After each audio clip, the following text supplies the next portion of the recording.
So Raul, today we're talking about board members and board meetings. It's the beginning of the year. A lot of churches are getting started at this beginning and they're formulating their boards. Or a lot of pastors that have been started are trying to figure out how to work with the board they have and what board meetings do they need to have this year. So I thought I'd get you in here and we'd just talk a little bit about board meetings. First off, so let's high center on this. What are board members? What are the board of directors for people that don't know? Yeah, in essence, if we were to bring it down to the simplest definition, it is the group of people that form a body that governs the affairs of the church. And then you can define that to say board members govern the legal and administrative side, while the pastor and the pastoral staff would govern the spiritual aspects of the church. But at the end of the day, it's the board members who will be responsible for all the legal things that happen. And thankfully, all 50 states have indemnity laws where if board members make decisions and they're documented correctly, board meetings take place and they're documented correctly, then there's indemnity that they can't personally get in trouble for any tax liability that could incur if a mistake is made. But it's super important to document it, because if you don't put it in writing, it never happens. It's probably why we hear anecdotally all the time say, I want to make sure my legal board is set up right. A lot of times they have good pastors and deacons, but they're saying, can you give us instruction about our legal board? A board insinuates there's more than one person, so we get the question a lot, how many people should I have on my board? Love to know your recommendation. Yeah, well, I always recommend it be an odd number so that you never have a tie, right? And to me, the best board is 5 people.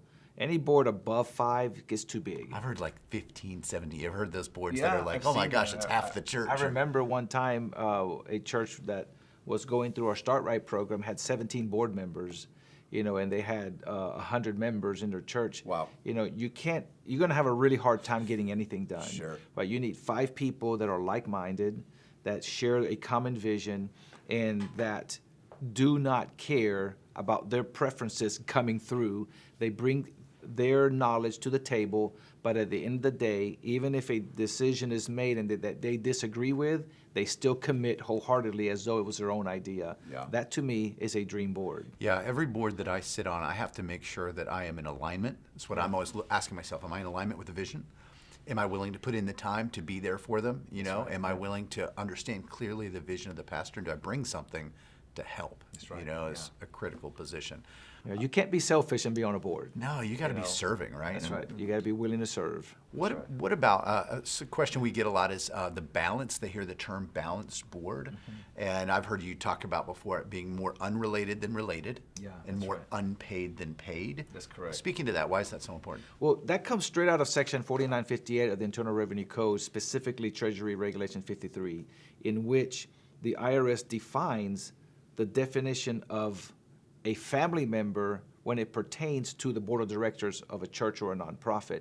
And so the IRS defines it and says that in order for your board to be balanced and to be legally set up correctly to meet the requirements of the regulation, the majority of the members cannot be related by blood or marriage. Right. So if you have 5 board members and a husband and wife, such as the pastor and his spouse, or the pastor and her spouse, are on the board, then the next 3 board members cannot be related to each other by blood or marriage or to either of the pastors. You can't just add another couple, right? That's right. You can't just add another couple. You got to keep them unrelated by blood or marriage. And then there's another aspect to balancing the board out, is that the majority of the members of the board cannot be salaried individuals, not just salaried to be on the board, but salaried in any other aspect of the organization. So if the pastor is on salary at the church and someone else is on salary at the church that's on the board, you cannot have any more salaried individuals serve on the board.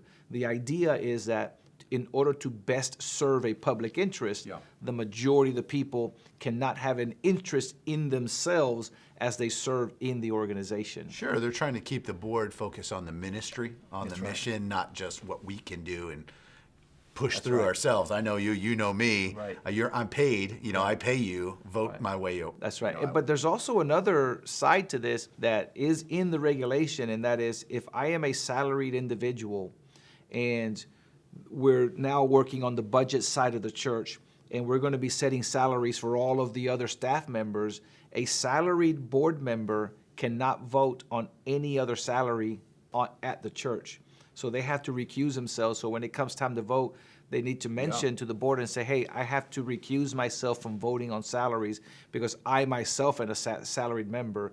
And specifically, you can't vote on other people's salary, but especially your own salary. Yeah. You want to be able to show that a public interest is being served and that you don't take part in anything that could benefit yourself. And some people go, well, that doesn't sound fair. It's my church. I started it. And I get it. I understand that. But it looks amazing on paper when you decide to say, I will recuse myself and let other people vote on that. And you're going to be above board and above reproach as well. No one can accuse you of saying, I set my own salary. Yeah. It's one of the reasons I encourage pastors. A lot of times they're focusing on growing their church and launching their church, but you got to learn to lead your church. Yeah. And when you're inviting board members to be a part of your leadership is educating people. Here's what it means to be on the board. Here's what your responsibilities are. Here's what actions may need to happen throughout the year. Like I notice a lot of people, they invite just somebody they respect to the board, but there's it. Well, you just joined the board. There's no sense of here's what's responsible or here's what I'm really expecting from you. I know you've talked before about an invitation letter. That's right. To that. I see that happen a lot, that they need some sort of education on the front end. Yeah, and I like to show or document evidence that we actually have a process for someone to join the board. So we always begin with an invitation letter, and then we wait for a positive response. That they say, yes, I accept.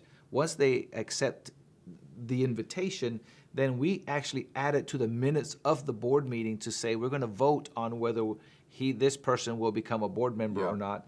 And once they are voted in, the very first document we give them is the conflict of interest policy. Right. They sign it saying that if at any time while we are running this church and I'm a board member, any topic that we vote on comes up in which there could be a conflict or a potential conflict of interest, I will make it known and I will recuse myself. And that is great protection for the board member himself or herself. And, we have to be willing to allow certain restraints. Proverbs says, where there is no restraint, the people will lose vision and they will really everyone will go their own way. And we want certain restraints for our own protection. And it helps you as a pastor. If I'm out there I'm a pastor and I'm inviting people onto the board, I'm assuming that they have a good motive. You start putting that conflict of interest out there, you start clarifying, you get people that really do want to serve the church. Some people want to get on a board and they want to, this is my place to exert a little power, I can start leading this thing. When you start educating on the front end, time commitments, responsibilities, conflict of interest, some of those sort of things, you kind of weed out people that may not have the best intentions. And you don't know that until you start putting in the boundaries. One of the greatest pleasures I have when I serve on the board is to be able to make decisions, help decisions be made in which I know that I have absolutely no benefit from myself, but that it builds the kingdom. And I have served on amazing and wonderful organizations that have done great work. And I don't really care to benefit from it because I know that there's a reward in heaven that waits for me for my investment in time into helping this church get started or helping a church grow or helping a nonprofit meet its mission. That to me is very, very satisfying. How long do you like to sit on a board? I've got different thoughts. Typically, boards I've sat on with a church, I'm typically spending about 3 to 5 years. When I'm with a nonprofit, I was just on a board for a dental organization that started a nonprofit and then I stayed on that board for about a year, get them started, move on. Where do you stand on your different I'm nights? a big fan that 1 year is not enough. I'd say try to serve for at least 2 years. And the bylaws of the church will govern when terms expire. And I usually recommend that a term be no less than 2 years, but 3 to 5 years is fantastic. The church that we started in Florida 27 years ago, that's still there today, we have one of the elders has been there for 27 years. That's amazing. And every time his term expires, it goes back for the board to vote And he is always invited back because I have never met a more unselfish and faithful man. great. And, so What a gift. we say, would you help serve for a couple years? And 27 years later, he's still serving. Yeah. That to me is fantastic. That's awesome. Lead your board with confidence with the Minute Suite. The Minute Suite walks you step by step through the creation of board meeting minutes that are perfectly formatted to meet state and federal law. Board meeting minute creation, notification, and storage have never been easier. Use the Minute Suite to create the board meeting minutes you need. Visit www.startchurch.com/products and select the Minute Suite to learn more. So people are listening to this right now or watching this and they're thinking, I need to add somebody. Maybe they've found out about Balanced Board. Right here it's like, oh my gosh, it's me and my wife and my brother-in-law. Or they're saying, so I need to add some, or I might need to remove some. That's right.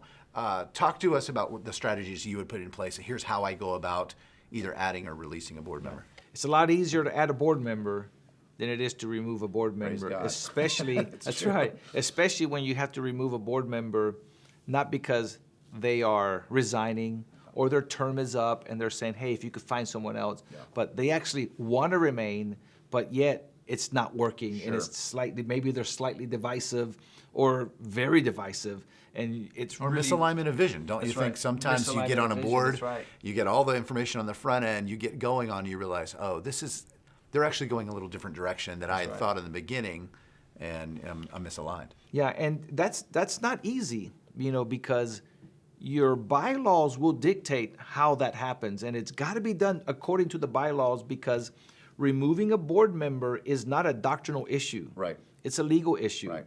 And, the courts will hear a case in the removal of a board member if it's done in such a way that there's no interpretation of church doctrine. Right. And usually courts are very willing to hear cases like this. And so removing a board member has to be according to the bylaw. So that's step number one. But I've discovered removing a board member that doesn't want to be removed, it's much better done through your influence as the senior pastor, where you have lots of conversations and you encourage the person, in such a way that they themselves realize, maybe I should move on. Yeah. But in the absence of your influence working, then you got to follow the steps. And the way it's done, in most bylaws that I see, is that a procedure is done in which a board meeting is called, in which, of course, minutes are taken, and one of the agenda items is removal of such board member. So there's previous notice ahead of time. Right. Yeah. That person gets previous notice of the board meeting. They get a chance to attend. And then once they attend, of course, what's the very first thing we do is take roll, and we make sure that everyone has had an opportunity to say, my attendance at this board meeting is legal because I did get due notice. Mm-hmm.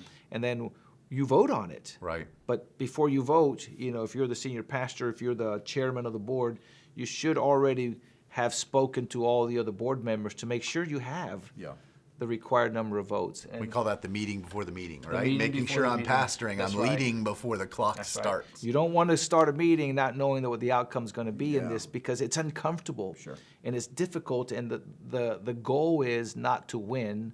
The goal is how can we separate and still value the person and do it according to kingdom principles. Sure. I think this is, you mentioned bylaws there. It's got to be done according to the bylaws. I know so many church planners, they're so busy, pastors so busy, that sometimes they never even read their bylaws. Yeah. But it's in these situations where you need to invest the time. Yeah. If I'm sitting on a board, I want to make sure that the pastor knows the procedural realities that their bylaws are dictating, so that we as a board, and I think it's important for the board members, to understand how the board is supposed to flow in conjunction with the bylaws. Well, next to Scripture, the bylaws is your next most important document. The Bible is number one, bylaws are number two. And I do come across a lot of pastors that when I ask them about their bylaws and say, what do they say? And they'll say, I don't know, I haven't read them in so long, or I actually never read them. Yeah. But that's really important because a lot of churches are actually doing a lot of things that are contrary to what the bylaws say, and the reason they haven't had trouble is that no one's looked either. Right. But you get some divisive people who are more interested in bringing harm to the church, And all they have to do is look at your bylaws and point out all the inconsistencies. So it's super important that bylaws be followed and understood. But what I've also noticed is that nearly every single lawsuit that occurs in a church is resolved by the court looking at the bylaws. Right, so look at it ahead of time, right? Get your legal foundation in compliance today with the Get Right program. This program will provide you with a complete step-by-step guide to update your governing documents and secure your legal foundation. It's time to protect what God has called you to lead by getting right today. Give us a call at 844-641-5718. That's 844-641-5718 to learn more about how we can serve you. So maybe some calls to action here as we're finishing this podcast is that, one, pastors, look at your bylaws. Yeah. See how conflict is supposed to be handled, terms of board members, what's their responsibilities. Maybe even give that to your board members, educate them. That's right. If you're going to add or remove somebody, go through the procedures, adding, making sure people understand what they're signing up to, what they're saying yes for. That's good. Talking about balance, look at your board. Maybe some of you right now, you need to take a look at your board and say, is this balanced? Do I have this set up correctly? Yeah. And then begin to lead your board forward this year. Yeah, and it's also important to realize that a good review of your bylaws would be important, because you may not have things in your bylaws that should be in there. Right. You know, there's a lot of things in your bylaws that must be in there. There are a lot of things that should be in there. And a lot of times you'll discover that some of the musts are missing and many of the shoulds are not there as well. That's right. And that's why, we offer that Get Right program. That's right. It allows churches to review their own bylaws, and the whole program walks you through the process of adding the things that are recommended through the program, but you get to choose what you want in there. And at least it's good to know that your bylaws are where they need to be. Want a strong board? Have strong bylaws. That's right. Hey, in our next podcast, let's talk about board meetings, how they flow, and how pastors can be prepared to lead those. Great. Look forward to it.